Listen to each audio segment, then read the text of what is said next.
Welcome to Lab 3 in Biology 139. Sometimes I'm a teacher and sometimes I'm a cheerleader. And in this exercise, I'm a little bit of a cheerleader because a lot of students are going to see this next page that I'm going to show you and they go, oh, that's math, I can't do that. And they literally shut their brain off and they don't hear anything else. So my job is, before we get to the next page, to convince you that the math isn't that hard and you can do it. We're going to use these exact same concepts when we talk about your lungs, which is coming up soon, and other body functions where you empty out things, like urination. Let's talk about something that's non-threatening. So all of you guys have gone to the grocery, I hope, and bought eggs. They usually come 12 to a carton. So if you go to the grocery and you buy 1 carton of eggs, you go home and have 12 eggs. If you go back to the grocery and buy another carton of eggs, you now have 24 eggs, or 2 times 12. So the math isn't all that scary. And then you go back to the grocery and you buy a 3rd carton of eggs, and now you have 36 eggs, or 3 times 12. So you're thinking, man, this woman must think we are really stupid if we can't figure that out. Well, this is why a lot of people get upset with the math. So I just said the same thing up here, 12 eggs in a carton of eggs, and we made 3 trips to the store. So now we have 36 eggs. I just said it in words, and you can see it. But then I say, well, let's make a formula for that. So let's say eggs per carton. So eggs per carton. So we know that's going to be 12 times the store trips. How many times do we go to the store? And that's going to equal my total eggs. Well, see, this looks so easy, and this looks like, who knows? So this is where so many students just shut down, and they won't even try anymore. So you're not going to be that student. So this is what it looks like when we plug in our values. Eggs per carton, 12. Store trips, 3. Total eggs, 36. And then if you put in things like 12 eggs per carton times 3 store trips equal 36 eggs in total, or TE.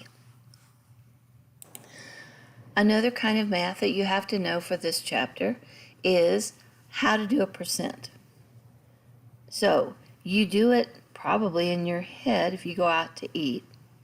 And let's say you have a $40 meal, because the price of food is going up. All right, so your bill is $20 or $40, and you want to tip a 20% gratuity. All right, so how do you do that? Well, most of us can do that in our head. So 10% of 40 is 4. So 20% of 40 would be 8. So a lot of people can just do that in their head. And of course, nowadays on the bill, a lot of times they'll say, hey, if you want to tip our server 20%, it'll be this. If you want to tip them 35%, it'll be this. Here's where a lot of students have forgotten how to do percentages. So if you can't do it in your head like I did, 10% of 40 is 4 and 20% would be 8. You can say, oh, okay, take the 40 and multiply it by 0.2. So there's where people get confused. Like, well, wait a minute, that's 20. Well, if you multiply 40 times 20, then you're going to pay the person $800. So that's not something that you want to do unless you just happen to have a lot of money. So you are going to say 20% is the same thing as 0.2. And 0.2 times 40 would be 8. So you can stop this and go get your calculator and see if I'm right. So what that would look like is $40 times 0.2, because percentage is a decimal, 0.2, or divided by 100, if you want to say that, would be $8. So I go back to the restaurant because it was good food, and the bill is $50. And my question is, if I leave $10, is that too much or too little? So let's figure out what $10, what percent $10 is of $50. So how would you calculate this percentage? How would you calculate it? Well, you take the $10 and you divide it by 50.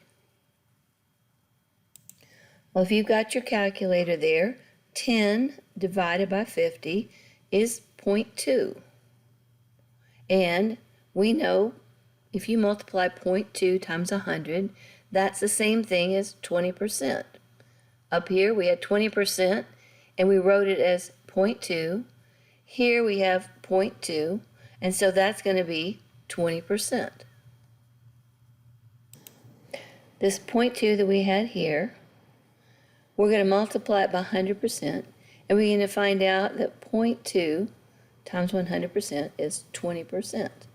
So yes, if your bill is $50 and you leave a $10 bill as the tip, you left 20%.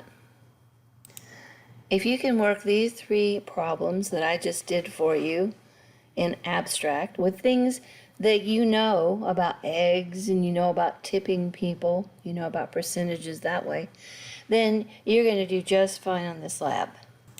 So the first thing we do before we do a lab is hopefully listen to my lecture on YouTube and do the pre-lab worksheet. See if you can figure out how to do it. If you can't figure it out, go back and listen to the video again.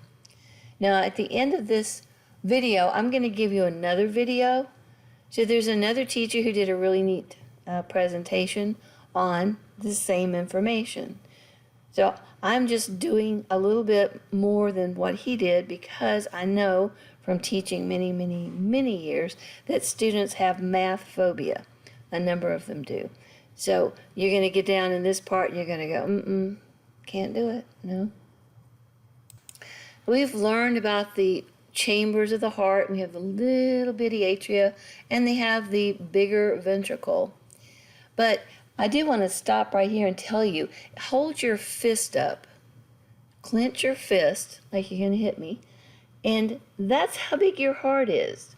So if you're a great big old person, you got a big old hand, that's how big your heart is. And if you're a little teeny tiny, don't even weigh 100-pound person, then you're going to have really small hands. You have a really small heart. So it's always a surprise when people see how big their heart is, like, oh. So the stroke volume is how much blood squirts out of the heart each time it beats. Now, we're only going to look at one side or the other. We usually look at the left side because it's going to squirt blood throughout the body. But both chambers of the heart, you know, the one that squirts it over to the lungs to get oxygenated and the side that squirts it throughout the rest of the body, are both about 70 milliliters. That's about how much they actually hold. And we just kind of ignore the atria because they just don't hold that much. All right, so when we're talking stroke volume, we're going to look at the left ventricle and see how much blood is squirted out through the aortic valve.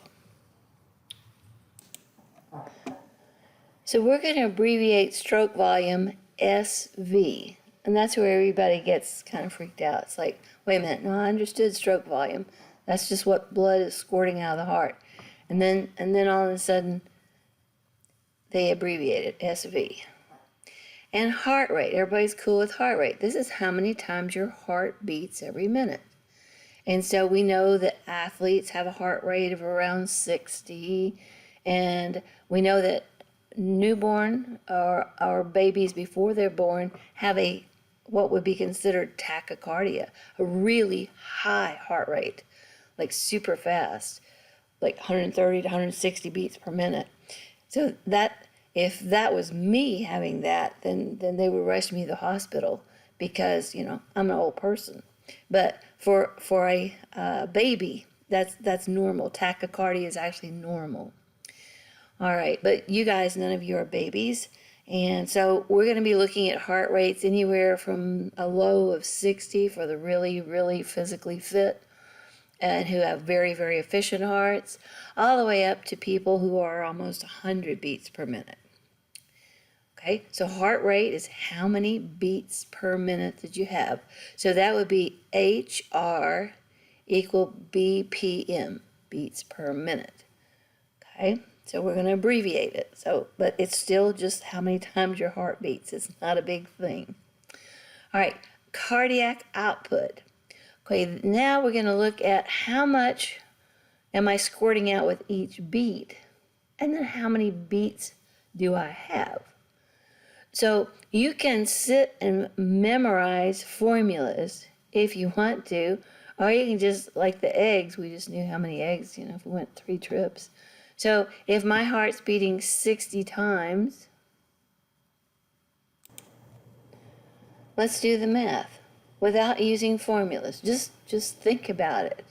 If I'm going to squirt out 70 milliliters every time my left ventricle contracts, and my heart is beating, because I'm very physically fit, is beating 60 times per minute, then if you take that 60 times per minute times the 70 milliliters, that would be 4,200 milliliters, which is over 4 liters of blood. So everybody in your mind, go to the grocery store and pick up a 2-liter Coke or 2-liter Dr. Pepper, whatever it is you drink, and your heart is pushing that much twice every minute through your body. That's pretty cool. So to not be any bigger than your fist, it's doing quite a bit of work. Okay, so now we go to Wikipedia, and they're talking about cardiac output. So I kind of looked at it to make sure, because you always have to be careful with Wikipedia. A lot of it's good and some of it's not so good, but this happens to be okay.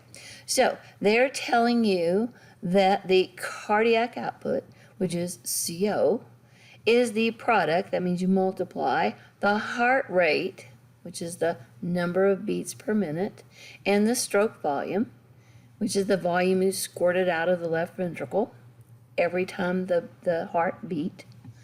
And so you can condense that into a formula: cardiac output equal heart rate times stroke volume. Or you can just think about it. You know, how much are you going to get? Okay, I get this much every beat. I have this many beats. Therefore, just multiply the two together, and that's how many I have. Just like we did the eggs. So here's your formula. Here's your formula, and there's your little abbreviations and everything. And we had calculated that it was 4,200 and something milliliters. And so milliliters we can convert to liters by dividing by 1,000. And we end up with about 4 liters. Now, if you are a marathoner, if you are a large person, you're going to be with more fluid, so your stroke volume is going to be larger. And you're going to have up to 8 liters a minute. So anywhere from 4 to 8 is just fine. You're doing good. Now when we do the lab, we're actually going to have like a fake heart, and we're going to have a little pump, and we're going to squeeze it with our hand to simulate the squeezing of the heart. But in real life, you actually use a echocardiogram, and so you can actually see the blood pumped out, and you can calculate this using the echocardiogram. So that's kind of a cool thing, but we're not going to be doing that. There's another interesting thing I want to point out in this particular Wikipedia article. It's talking about the end systolic volume. So we need to look at that and really make sure that we understand what's going on with that, because that sort of thing again is going to come when we do respiration. It's going to come up again when we do the kidneys. So we need to understand this concept, and it's not all that hard. When you squeeze blood out of the ventricles, you can't get it all out. You get a lot of it out, but you don't get all of it out. So when you're figuring out the stroke volume using this particular method of using the echocardiogram, you're going to see that there is a volume of blood in the ventricle at the end of the beat. So you still have some that you didn't squirt out. So when you breathe, when you exhale, you don't breathe all the air out of your lungs either. And when you're making urine, you don't empty out the kidneys, or empty out the bladder completely, unfortunately. So that's called end systolic volume. Now, when we do blood pressure, we're going to learn about systolic and diastolic. And I'm sure that you've heard people say, oh, my blood pressure is 120 over 80 or something of that nature, 135 over 95. And my doctor says now I have to take blood pressure medicine because I have high blood pressure. Well, what they're talking about is systolic, which is the highest pressure, and diastolic, which is the least pressure. So contraction, think of systolic as contraction and diastolic as relaxing. So however way you'd like to remember it. But just remember, you don't squirt all the blood out. There's always a little bit left behind, and that's your end systolic volume. Now this next little bit, I'm not allowed to give you the answers for that because we want you to be able to look it up or figure it out. But hopefully I'll give you enough clues, especially with this one. If your heart rate is 60 beats per minute and your stroke volume is 85 milliliters per beat, what is the cardiac output? So you should be able to figure that out. And again, you'll want a calculator. And when you take a quiz over this, you'll want to have a calculator. So now this one you're going to look up. What happens to your heart rate? See, HR is heart rate with sympathetic stimulation. Sympathetic and parasympathetic. Now, hopefully you remember from lecture that sympathetic is fight or flight. This is the adrenaline kicking in. All right, so you should just be able to figure that out. Well, heck, if sympathetic is adrenaline, okay, I know what's going to happen to my heartbeat. Okay, and parasympathetic is when things are okay. You're just sitting here listening to your teacher talk, or you're just getting ready for bed and you're brushing your teeth. No big thing going on. So then you are sending parasympathetic information to the heart. What happens if you increase calcium? What's that going to do to your heart? So you have to know how calcium acts in the heart. So that should be something that your lecture teacher talked about. But if you haven't gotten there yet, you can certainly look it up yourself. And what happens if you decrease calcium? So if you don't have enough calcium in your body, or if you have too much calcium in your body, how's that going to affect your heart? And your thyroid controls your metabolism. So one of the later chapters we're going to do is the endocrine system, and we're going to really talk about the thyroid gland and thyroxine. So what do you think the metabolic hormone would do to the heart rate if you had too much or if you didn't have enough? And then you probably already know about caffeine. Sometimes you drink a whole lot of caffeine while you're trying to study for a test, and what happens to your heart? So would it go up, your heart rate increase or decrease? So make sure that you can answer increase or decrease with these questions right here. All right. Now, you're not going to be able to answer number 11 until you actually do the lab. So that's, I would just skip that one and then do the lab and then come back and fill that one out once you understand what was going on in the lab. All right, what are the 3 variables that affect stroke volume? All right, again, I can't give you the answer to that one, so you got to go look for that. And we did talk about end systolic volume. So in diastolic volume, what would that be? Okay, if you scroll back in this video, I showed it to you in the little blurb on Wikipedia.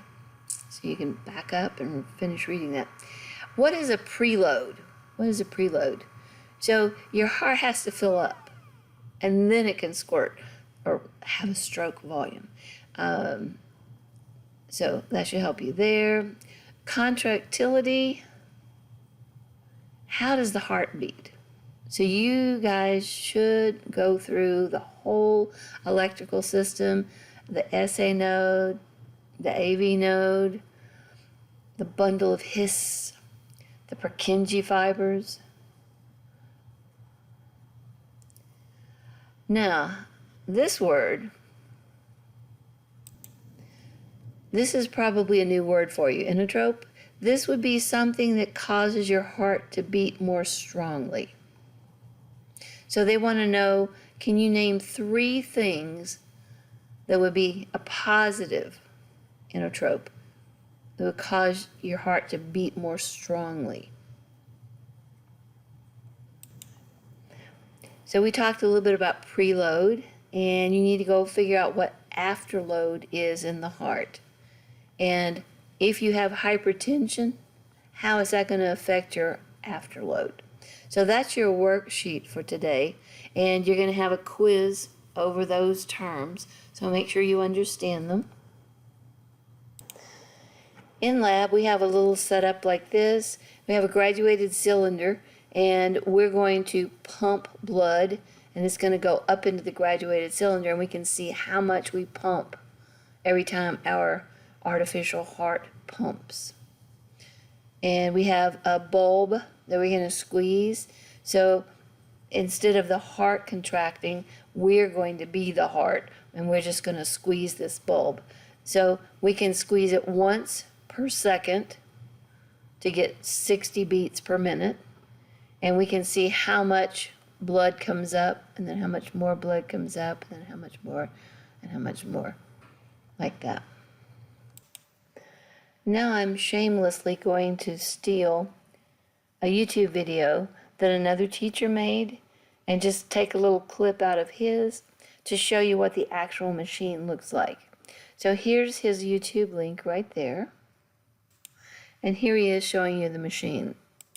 Now, the first part of this lab is for you to kind of read, and it introduces just what this pump actually is. It represents a heart, and it talks about the setup. And some of the terms that you're going to see in this lab, depending on how far you are in lecture right now, you may already be familiar with. Now over here, I want to walk you through just a minute, but I don't have enough hands to do everything that I need to do. I'm going to pump, write down the volume in the tube, pump again, write down the next volume in the tube, pump again, write down the next volume in the tube, and it is for 30 seconds. I'm going to squeeze this pump as absolutely fast as I can. So it's going to look something kind of like this, as fast as I can, and I have to count how many beats. So we learned that in our hearts we have 4 sets of flaps or cusps that keep the blood from going where we don't want it to go. And so this artificial heart also has check valves that will keep the blood from going back or going forward before we want it to. And here's the word again, diastole and systole. So ejection, that's the squeezing. That is the contraction. So systole is the contraction. It's the one where you've got the most pressure. And diastole is relaxing. So that's when your heart is passively filling up. If you cannot come to class because you're homesick or you're taking an online course, then I strongly urge you to watch the rest of that YouTube video of the other teacher, because he goes through and he fills out every single blank in your lab manual. So he shows you how he pumps it, and then he shows you the numbers, and he does the math with you or for you. And he explains every single formula like this. So we're not going to get freaked out when we see something like this. You just go, okay, ejection fraction, okay, that's how much we're going to squirt out. Okay, so that's your stroke volume. What's this? EDV. Oh, end diastolic volume times 100. And that'll give you your ejection fraction. So there's the formula for that. For those of you who can come to lab, I'm not going to spoil the surprise. I'm going to let you see how it works out. So if you're beating slowly, what's your stroke volume? How much is your cardiac output? And then if you're running a marathon and your heart's just beating right out of your chest, or you're scared to death because there's something chasing you and your heart is beating out of your chest, how efficient is your heart? What is your cardiac output when you're having way more heartbeats than you should per minute? So I'm going to stop here, and you guys can see me in lab. And those who can't, go ahead and watch the other video, because he does quite an exceptional job.